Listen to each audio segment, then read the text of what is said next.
Hey everyone, I just wanted to make some comments about forum posts and response 3 and 4. First, wow, you guys are awesome. Like your forum contributions are great. Your conversations are substantive for the most part. Um, the danger in doing forums is that it just becomes like an agree fest where we all just say, "Oh, I agree with that," or "I agree with this," and "I agree with that." And honestly, that just kind of makes it boring. What makes it fun is when people disagree, where they ask for clarification, and you're all doing that. So, well done. Also, just wanted to pick out a few of the threads that I thought were particularly interesting. A couple people noticed that the creeds, don't say anything about, like, for example, healings or prayer, which is funny to us, especially in the 21st century evangelicalism, where we sort of just assume from the outset that Jesus' actual life, like the life of Christ, is really important.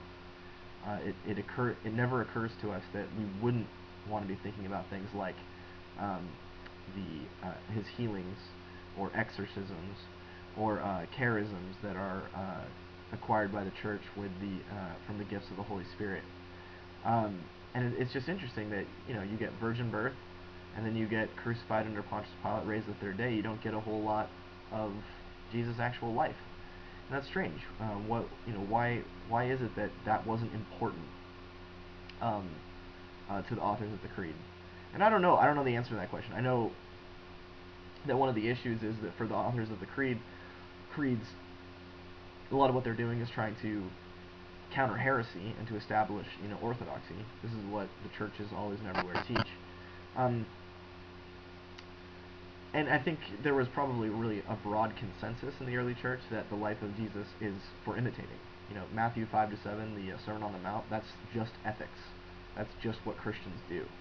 And they're a little less maybe critical about it than we are. We tend to think that there's a big distance between us and Christ, and so we kind of question, like, well, what does it mean that Christ was doing these healings? What does that look like in our culture with doctors and whatnot? Um, so there's some of that, but uh, honestly, I don't know. I don't know why. It is strange though that the creeds don't have that sort of stuff. Also, there are a number of questions about the whole Jesus goes down into hell and preaches to the souls in prison, which of course is taken straight from the gospel. Um, but it's a bit confusing. It's like what does that mean? Especially I think Vince and I traded some comments a little bit about, well, if you're familiar with contemporary Christian philosophy, there are a lot of what are called non-reductive physicalists. These are people who don't believe in souls, um, or like me, if they do believe in a soul, we believe that the soul is absolutely dependent on the body. The soul doesn't do anything without the body. You can't have consciousness without the body.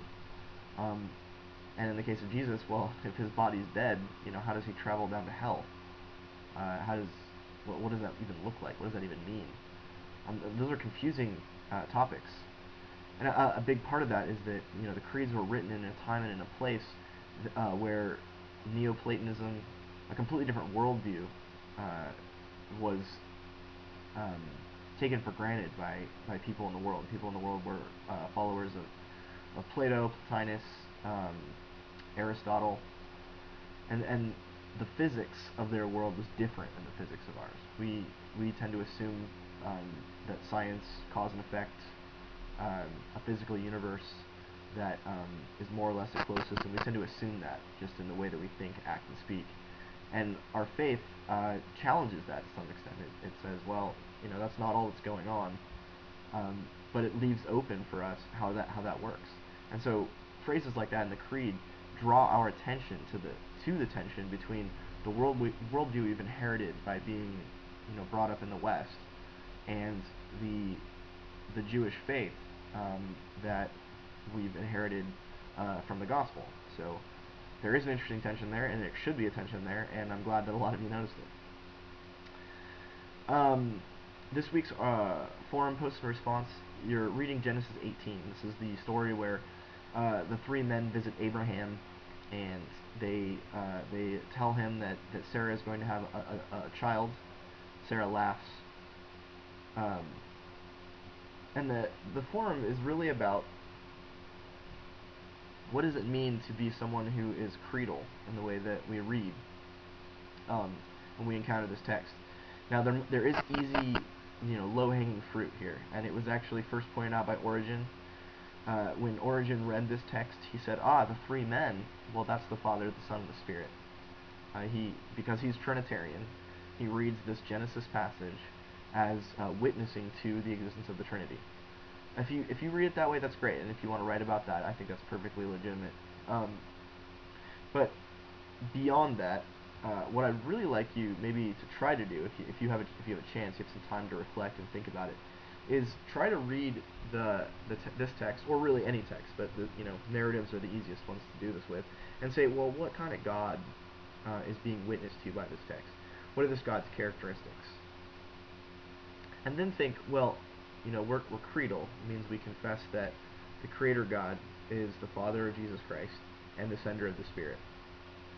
We confess that the Spirit that is a part of our church is the same Spirit that was present when this God made Sarah pregnant, for example. We confess that Jesus Christ, the one who is crucified, shares in nature with the God who made this old barren couple pregnant and then promised to save the world through them. That would be like the best. If you guys start thinking about that and say, well, what does it mean? What does it tell us about God when we let this story sort of speak on its own? God's doing this stuff in this story. What is he doing? What does that imply about his character?